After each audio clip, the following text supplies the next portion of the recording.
listeners, this is Ef'n and I got Victoria Moniz with me. How you doing, Victoria? I'm doing great. Hey guys, it's been a minute. It has been a minute, and a lot of things have changed in Hidalgo County. One of them being the change in district attorneys, right? Oh, I thought you meant because I moved. Well, that too. And because Hidalgo County doesn't do exit like interviews, we should consider this episode to be the exit interview for Ricardo Rodriguez, the former district attorney of Hidalgo County. How are you doing? Good. And for the record, it is the official exit interview. Yes, Here it is. on this show. Well, we feel very lucky, and thank you for gracing us with your presence. No, thank you. Thank you for the invite. Thank you. And you have had a long history before you were even DA. You had a long history of public service, right? Yeah. And so I since high school, I knew that I wanted to be a public servant. And the other day I was being recognized at the Edinburgh City Council, and there was a proclamation. And I told them there that if I pulled out my yearbook, in the section where it talks about what do you want to do in life, or when you grow up, right? I put that I wanted to be a lawyer and a public servant. Whether it was going to happen or not, I didn't know at that time, but that's what I wanted to do.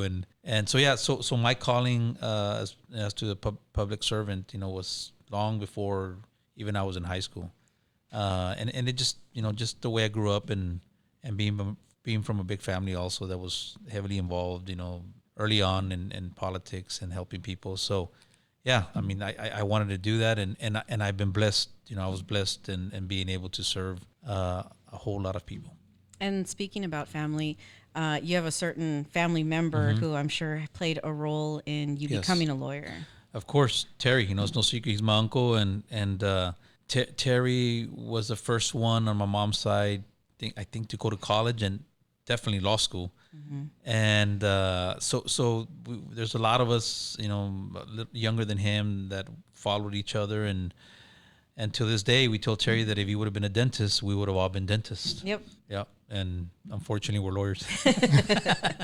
And before you were a district attorney, you were a district court judge.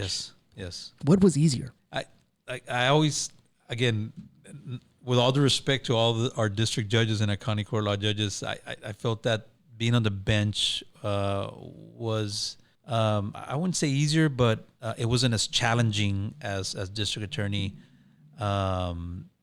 As a district attorney, I just felt a lot of weight on my shoulders, and of course, big responsibility and making sure that we kept our community safe and our citizens.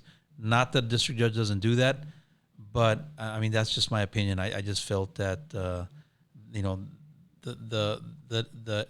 heavy load wasn't as much as being a district attorney. You followed the black letter law, and you made decisions based on the law. And if you were wrong, obviously try to be right all the time. But you had somebody that can correct you, and you had the appeals courts, and somebody would say you did it wrong, you got to do it right. So again, it was just more of I felt heavy burden as being a DA and a district judge. Yeah, and not to take anything away, like you said, from our district court judges, but it seems like they do have a very crucial role, obviously. But it's a little bit more limited than I'd say like the DA, where it's like you are answering for countywide. Yes. People calling you. And I remember being at the DA's office. I was there, while Mr. Rodriguez was there. And I still call him boss to this day. It's just old habits die hard. Just the level of patience that, he exhibited when dealing with all kinds of people. And nobody is ever there to talk to you about something fun. Nobody's ever there to talk to you because they're in a good mood. They're there to complain about something or ask what's going on with this particular case. And it takes a toll for sure. It does. I don't remember this, but I would tell everyone at the office, hey, if you're going to have someone complaining, you got to take it, you got to accept it, you got to listen and let them leave, and then think about it later and say, man, I shouldn't have been like that. I should have been rude. Instead of saying, why did they treat me like that? Why were they so rude? It's an office where we provided services, and we tried to do the best we could.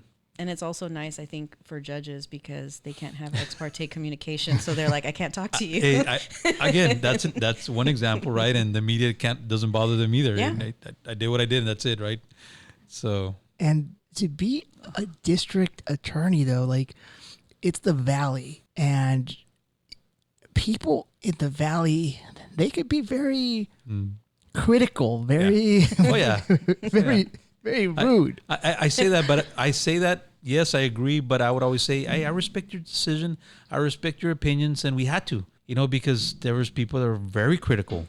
I remember sitting at the table at the conference room in the second floor, and people would come in and say, "You're corrupt, and you're on the other side, and you're not going to help me." And that's just the mentality that's out there. Um, I can't blame them. There's some things that have happened, and obviously it puts a black eye on us. But so we would have to take the time to explain to us, to explain to them, okay, I understand, how you feel, but just give us some time, give our prosecutors from that certain courtroom, an opportunity to talk to you and meet with you. And as time passed, they understood that we were just there to represent them and do justice as best we could. Yeah. Your advice to other people that want to get into public service or who are in public service, do they have to have like a thick skin? Yeah, they do. Now they do. Thicker than before. Yeah, because it was. I don't remember it being as bad as I've seen it now. In prior times, I think social media has a lot to do with it. That wasn't around. Because before you would actually have to walk up to somebody and say something to their face. And now you can just do it from behind a keyboard. And it's so much easier. When we wanted to talk about somebody, we would talk about somebody and, in person, and then maybe they would find out and, I was talking about you. But now it's just all, just say something in social media.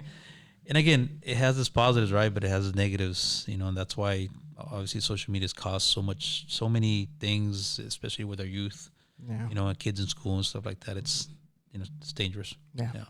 So how long, just so our listeners know, how long were you a district court judge, and how long were you the DA? District judge, almost about 7 years. Okay. Yeah, close to 7 years, and then I got off to run for DA. So DA, I was 8 years there in office. Yeah. Wow. Yeah. So almost 16, right? And then I think I did 4 as a city council. I did another 4 in city council. So it's my daughter said it the best the other day. You were a public servant as many years as I've lived. Yeah, so she's 21 right now, 22, wow. Yeah. So that's all they've ever known. Yeah, and now I could see it in them that they're happy that, in a good way, that I'm not there, and as a public servant, and even when I'm out in the public, they're like, "You look different." Like, what? You look happier. You look, more calm. Relaxed. And I do. I feel like that. Again. Yeah. Are you ever nervous because like you are the district attorney, right? So like if you're at that like crosswalk, and you're like, I want to jaywalk, but you're the district attorney. Good point, Ef'n. Again, I would get so paranoid that I didn't even want to sit at the bar to drink a beer. I mean, like that. Wow. I mean, because I felt like the perception. What are people going to think? Hey, man, here you are, and now you're. Mm-hmm. And my family would be like, Ricardo, it's okay. Now I can't do that. So, I mean, I took it to heart, right? Because I want to do the best job that I could, but it was like that. Wow. Yeah, because you're in the public eye, and it's always about perception and like what's out there, and not necessarily what happened, but what can somebody write about this picture, of you just sitting at a bar, having a beer. So now I tell people, now I can drink a beer at lunch if I want to, not responsibly, right? Without having somebody say, "Hey, you're the DA." I mean, that's just the way I thought, right? Mm-hmm. But to me, it was just being cautious. That's it.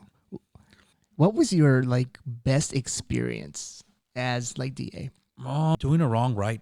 Having that power to do a wrong right, and in the sense of whether someone was, maybe wrongfully accused of something, right? In that instance, but then also where someone did something wrong and the crime didn't fit the person didn't fit the crime, and having that power legally to say, you know what, there's another way we can take care of this without affecting your record, without having a conviction, without hurting you more or your family. That was an awesome feeling. I remember, I'll tell you a quick story. I had this mom and dad come in, and that's what I enjoyed about the DA's office, right?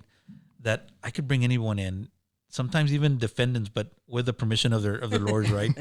But the mom and dad came in. They were talking about their son. I think he got arrested for a DWI and I think possession of marijuana, but he wanted to go to the military. And I said, "Are you sure he's going to the military?" He's going to the military. I talked to the recruiter, verified it, going to the military. So I dismissed his DWI and I dismissed his possession of marijuana, hoping that it would happen. Yeah. So in the back of my head, thinking, okay, hope this kid does well. Gets on with life. And I forget about it. And then however long it takes to do basic training, 6 months, whatever it is, I get a call from downstairs that there's a mom and dad waiting for me to talk to me. I say, yeah, send them up. So I go out to meet them, and as I'm walking to the stairs, they're walking and their son in full dressed military Marines. Wow. Man, I get goosebumps today. And I was like so proud of that kid. That was him. Mm-hmm.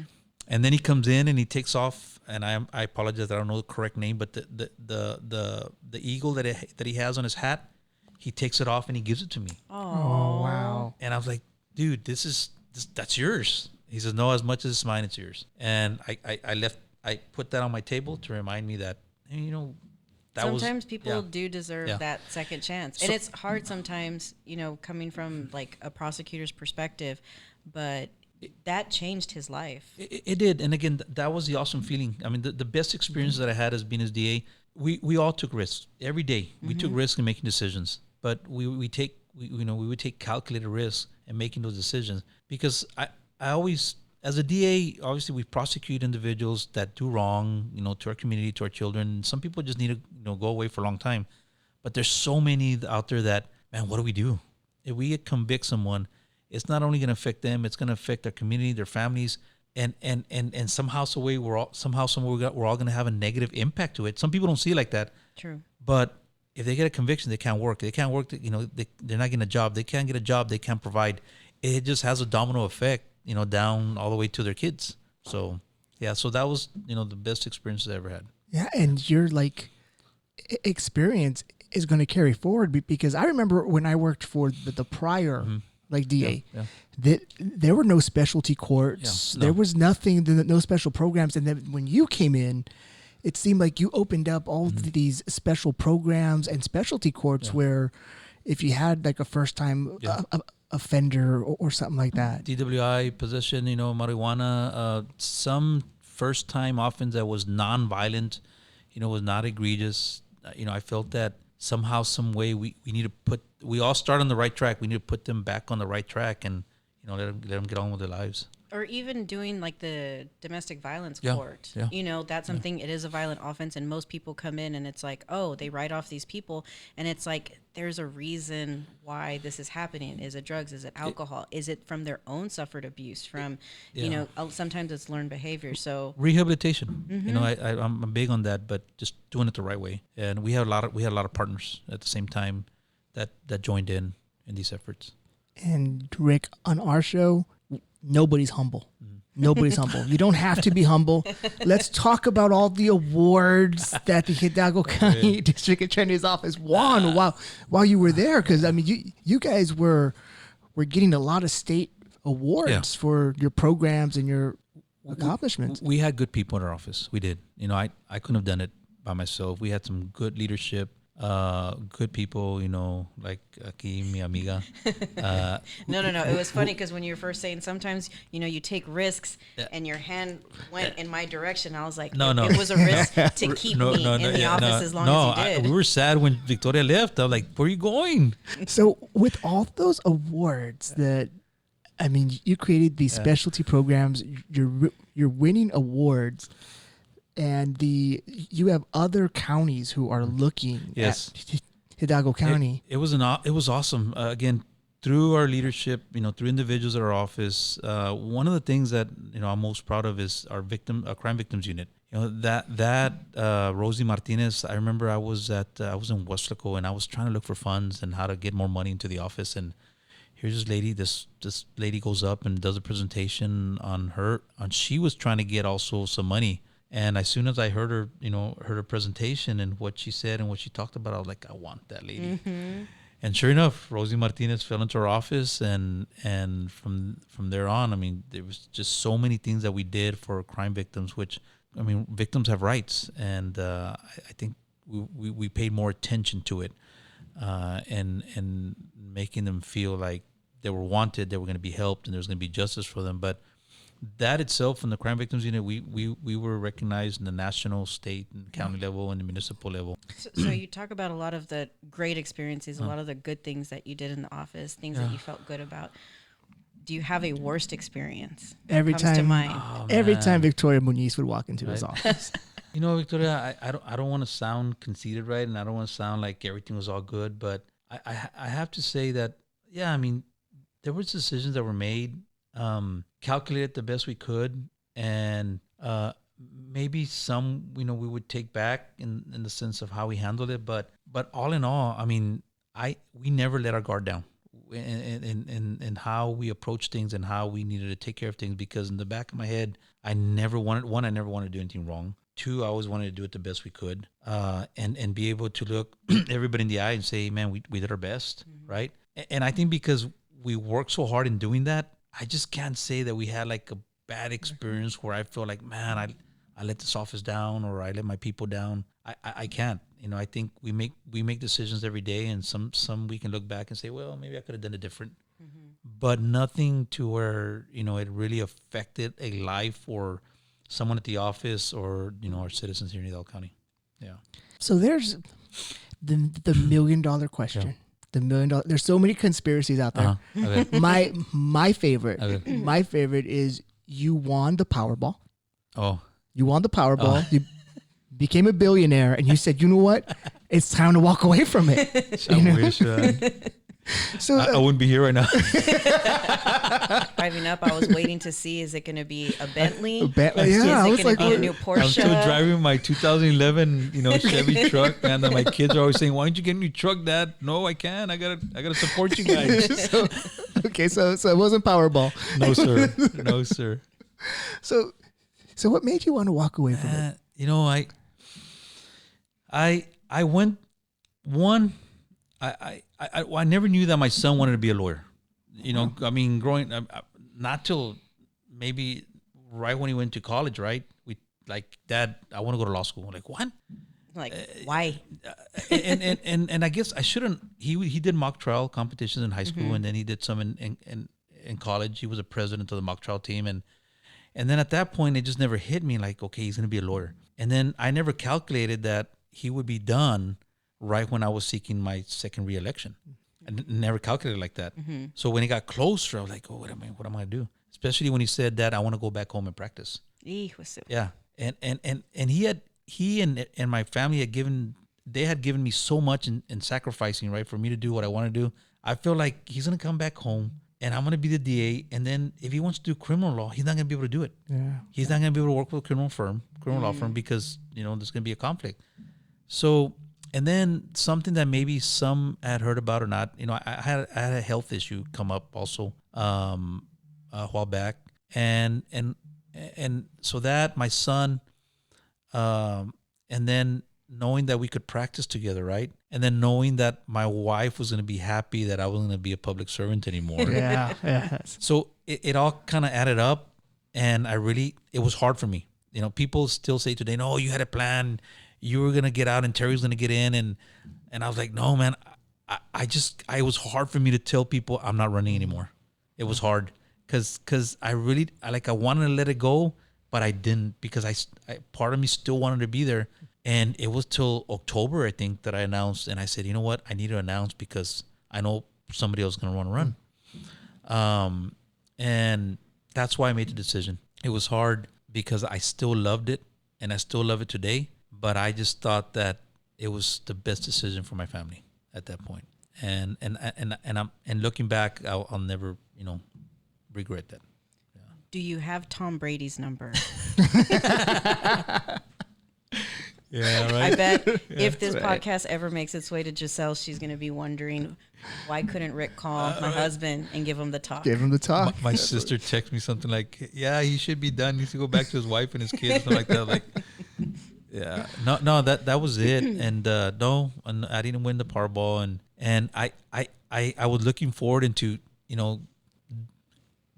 now going through the sacrifices of opening up a firm or law office with my son and having those worries with him and growing up with him and him teaching me some stuff and me teaching him, a lot of stuff. And it's been great. We've been out practicing now for, this is our third week, and man, I love it. Best decision I could have ever made. And I know he likes it as well. When he first mentioned it to you, was it something that you discouraged, encouraged, or you were just like, if that's what you want to do? Law school?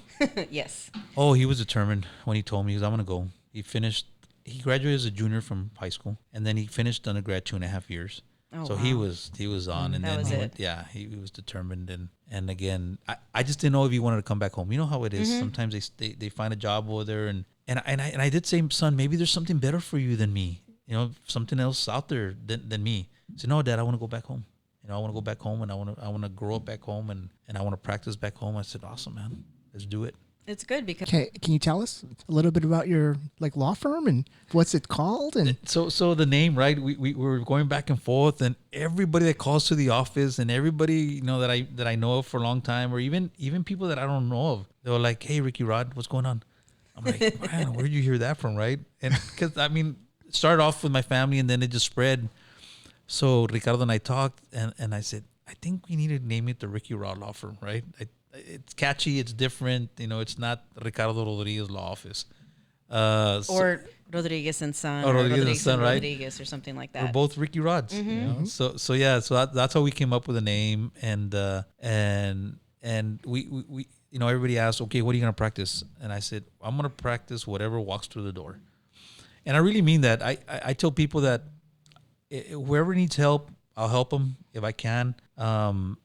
But what they'll get also is, if I can't help them, I'm gonna send them out to whoever can. If it's you or you, if it's something that I can't do, man, you come to the right place, because I'm gonna send you to the right person that can help you in this, that I know of, that does this work. So for the lawyers that are out there, say, hey, man, I might be sending you some work, right? No, it's good. Because we have been blessed. We got a lot of traffic coming in. But again, just like when I was a DA and the judge, I want to do the best work that I can for these individuals. But I also don't want to tell them I can do it and then can't. Yeah. No, that definitely is, I think, a very good quality in an attorney, because you see some people taking things and it's like, that's not something you should be taking. And I've always been of the mindset, I don't ever want a client to be disappointed. Exactly. And I think you have the same mentality. It's like, I don't want somebody to leave unhappy. And so if I can't do the job, let me find the person who can. I think I'll be in good standing with him, regardless if I help him or somebody else helps them, but we got them the help that they needed, to solve their issues. Say, is there a particular area that your son prefers or he's interested in? I told him, you're not doing any criminal work at all. No criminal work. I want you to learn the civil, side of it. So he's doing, auto accidents, civil disputes, contract disputes, and he's at the office. I say, you stay busy at the office, man. Have you sent him to JP Court by himself? Have I? I've sent him to ALR hearing by himself. Oh, He nice. did that. Yeah, he loved that. It was You need to send him to court, or just show up and just be like, this is something that you're handling, and then go have a coffee. And people tell me he's real shy, right? When you see him, they talk to him, he's real shy. But this kid, growing up, he was the same. But when I saw him on mock trial competition in high school and then college, I'm like, who's this guy? Different person. I was so proud of him. It just, that's not Rick. That's not the Rick that I know of, the shy kid. Just another person, in the courtroom being an advocate. Yeah. It's funny how you see the different personalities come out, or you see the person, them outside the courtroom, and then you see somebody in the courtroom and it's like, wow. Yeah. Like Ef'n here. Yes. Yeah, baby, yeah. You come into his podcast studio and you look at all the toys and stuff, and then you see him in court and you're like, hey, I gotta say, he is a genius. I've seen him in action. I've seen him in action and impressed. Oh, impressed. Thank you. So, what does the future hold? Do you think you'll go back to public office one day? Or I've gotten calls already. People, asking if I would consider this or that, and I tell them, look, I just You're like, I just got out and I'm enjoying it. I don't know. I don't know what needs to happen for me to say, okay, I'll get back on the saddle. But as of right now, I've been asked if I would consider running for Congress, this time around. And even the last time, and I said, no way, I'm not going to do it. I guess maybe I shouldn't say like, okay, I'm done forever, right? Because you never know. Yeah, I you never never know. know what the future holds. I always say you have to be at the right place at the right time, and in the sense of wanting to run for office. That's just the way I see it. And if that opportunity comes up and I have las ganas, to do it, and you get the okay from the family. Yeah, then yeah. But I don't think I'm going to get that for a while. You, I guess, just recently announced a new role that you took on with the city of FAR, correct? The city of FAR. And what position is that? Doing some work for them as a prosecutor and also a little bit of city work as well. Oh, okay. Yeah. Again, I was excited about the opportunity, and they reached out and we talked, and I did tell them, right? I told them last night because the meeting was last night. I said I'm going to rub it into Edinburgh's face. I wish it would have been Edinburgh, right? But no, FAR's always been good to me, and I'm really blessed, and I appreciate the opportunity to do work with them. And you get to see an old friend. What, Johnny V? Yes. Man, Johnny V, that guy, man. That guy is awesome. Learned a lot from him too. Oh, for sure. I think that was the best thing that we ever did, bring him over to Dia's office, and he's a great guy. Great guy. Well, funny story, like since my office is here, for lunchtime, I always have to get like on the expressway to don't get in his way. Get anywhere, right? Don't get in his way. And there were so many times where this little red Jeep would just come like barreling, like right past me. And it'd be a blur. And I was like, is that Juan Villescas? And Friend, that guy, he would always complain. I wouldn't like to drive with him.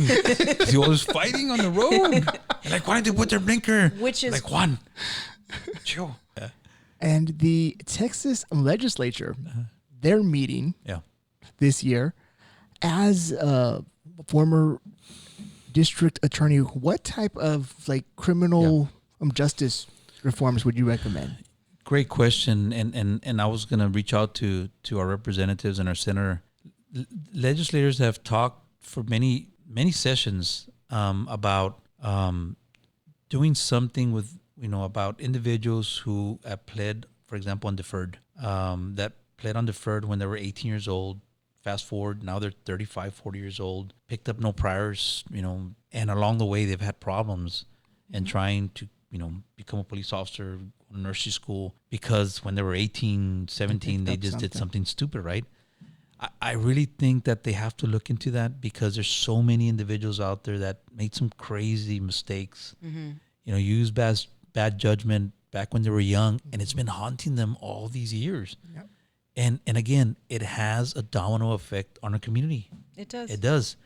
And I think if they would do something like that, and they would offer, for example, certain crimes, somebody was placed on deferred for an opportunity to go back and have that case dismissed and expunged, and it would help so many individuals that really deserve it, that again have not picked up any offenses, 20, 15, 10 years, and the crime wasn't egregious. So that's something that I'm going to reach out, and talk to Terry about also, so he can talk to them and see if we can push that and being able to help those individuals out there. Yeah, that's a really good idea. Yeah. Marijuana laws. Yeah. I thought his answer was going to be, when I'm governor of Texas, I want to take care of it. Because that's one thing that I see, especially with the Democratic Party and Texas politics in general. There's not really a lot of big superstar names that carry a lot of weight. Yeah. And the name Ricardo Rodriguez, though, the Ricky Rod. No, thank you, but you got to be at the right place at the right time, and I one of the things that I said I like, to even consider like a position like that, you have to be amongst those people. You have to be amongst those people up in Austin, the legislation, so they can see who you are. They can know what you're about. And I think that's when you start, maybe people turn, making people's heads turn, say, who's this guy? And, but I don't know. And that's when you bring up. What has been like his biggest question to you? Because straight out of law school, you really don't know the practice of law, you know, like legal theory. So what has been his like biggest question to you? That how am I supposed to be a lawyer? Like, what is it? What does it mean? And we had a conversation about it, and obviously, you know, it's defined what a lawyer is supposed to do, right? But I said, son, I'm glad you asked me that because it's very important. To be a lawyer, I said, besides on representing your clients the best of your ability, there's so much more that's behind it. And there's that I don't see in many lawyers today. With all due respect, I go, son, you gotta be a good person. You gotta have good communication skills. You gotta network. You gotta be professional. You know, you gotta treat others with respect, and regardless of what side you're on, because that's how you start your legacy. So I said it's your legacy that matters in this practice, because when people see you, you know, you want people to say, man, that's a good guy, all the way around. And I don't think that I'm lying if we would say that sometimes we see some lawyers and like, man, what's wrong with that person, right? Yep. Yep. But again, so that, you know, that's one of the things that, you know, that we discussed early on, and he asked, and I said, so before you can be a lawyer in the sense of representing people, you got to learn, you know, these values and these things that are important in building your legacy. I think one of the greatest lessons is when everything's on fire around you. Yeah. Everything's falling down, Yeah. and everyone's telling you you're going to lose. Your witnesses aren't showing up. the exhibits are misplaced, and You got to keep going. that's when you find out. Yeah. Yeah. You got to be a lawyer. Yeah.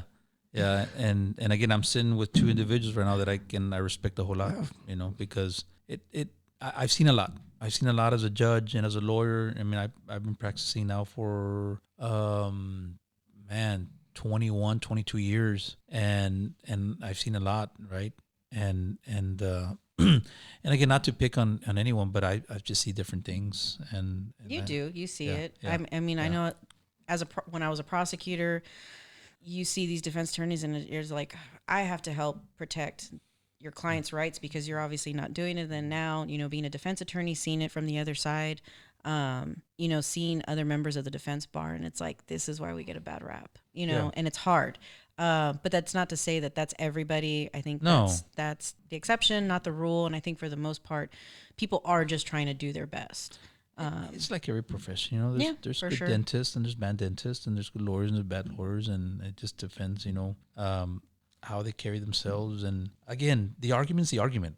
I mean, some are a little bit more witty than others, and some present it a little bit better than others, right? But to me, it's always, how do you present it? Yeah. You know, and how do you do it? You know, that's just me. Yeah. So 50 years from now, when someone sees this podcast video, and they're like, I want to run for like DA, what advice would you give that person? Don't be afraid to do it. Just do it, man. Yeah. If you have the will, you know, and just like everything else, I mean, that's how I was taught. It's like when I was stepping down from the bench, and people would say, what are you doing? You're crazy. You're going to run for DA. This guy's been there for 30 plus years. You're going to lose your position. You can be there as long as you want. But how I was raised and how I grew up, and in a humble, you know, environment, I wasn't afraid. I said, man, what's the worst that can happen? I lose and I go back to practice. Yeah, that's it. So don't be afraid. Do it. If you have, you know, again, the will and you know, you don't want to look back and say, man, why didn't I do it? Mm-hmm. But you have to want to do it. You have to want to serve. You can't fake it. You can't. Besides the position itself, I mean, there are some responsibilities as being a public servant, and sometimes you can see right through individuals that want to run for office. You're like, oh man, what are you doing? You know, that's just me. That's the things that I see, and because besides a district judge, besides a DA, besides the responsibilities, you have to be connected to the people somehow, some way. You know, you have to know that that's another responsibility that you have, and again, you can't fake that in the sense of trying to be somebody else that you're not. You know, and a huge sacrifice. Huge sacrifice. Yeah. So thank you for that sacrifice. Because I mean, we know lawyers who are like, I would never run for public office because of the sacrifices that you got to make about family time. This is one of them. Big sacrifice. I couldn't drink a beer during lunch, man. Yeah. Yeah, exactly. No. Joking. I'm just joking. It was not only for me, for my family, a whole bunch. One of the times that on my re-election, I had a debate that I had to be at, and I'll never forget that one. And it really hurt because my daughter was being inducted into the National Honor Society, and I couldn't be there. There was a picture that was taken, but I can't say that I was there. Yeah. And I remember I almost didn't show up because I was like, man, this is just, it's not worth it, But I did show up to the debate, and I missed it. But and during when I was in public office, I tried to take advantage of every opportunity that I could, and being with the kids and not missing out on important things. But sometimes I did. Yeah. You will also go down as in history as I think one of the first district attorneys to actually be in office and face a national pandemic.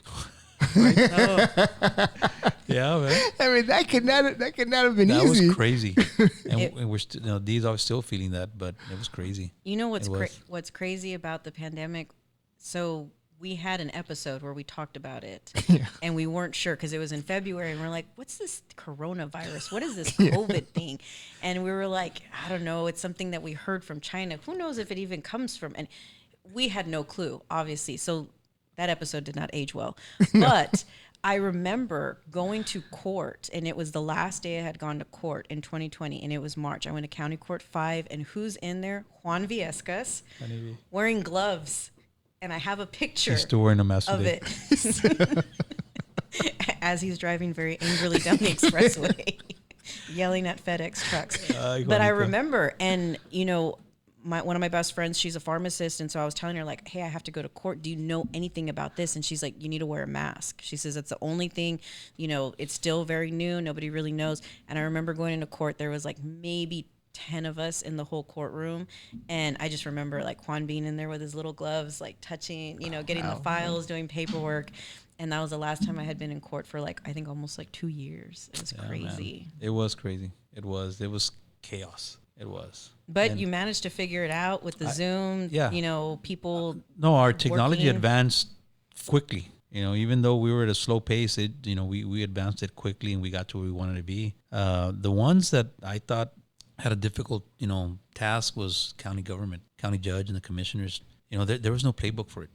All these decisions they had to make, and again, we had a lot of critics out there. Hey, what are you doing? But it was like we're trying to figure it out. Yeah. There's no playbook. So I mean, there were decisions that had to be made, and I say that not only because we advised them, right, of the legality to it, but no, they did a good job in handling it and making sure they're protecting everyone. And once Zoom was up, I think the DA's office did a good job of like still trying to move cases some shape or form. Man, go sign a form over here, go sign a form over there, and then get it over here. I mean, it was crazy, and little by little we tweaked it and got it to where we were narrowed it down. Okay, we're here instead of just being all over the place.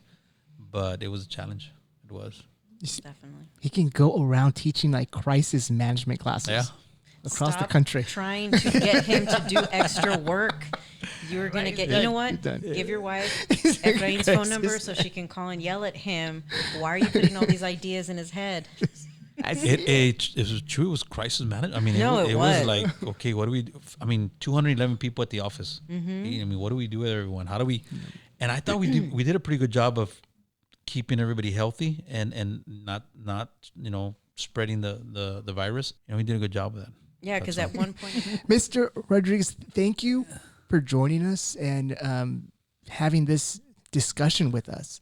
I mean, you are like one of Hidalgo County's, how would you classify it? He's a gem. A gem. A gem. A gem. Among rocks.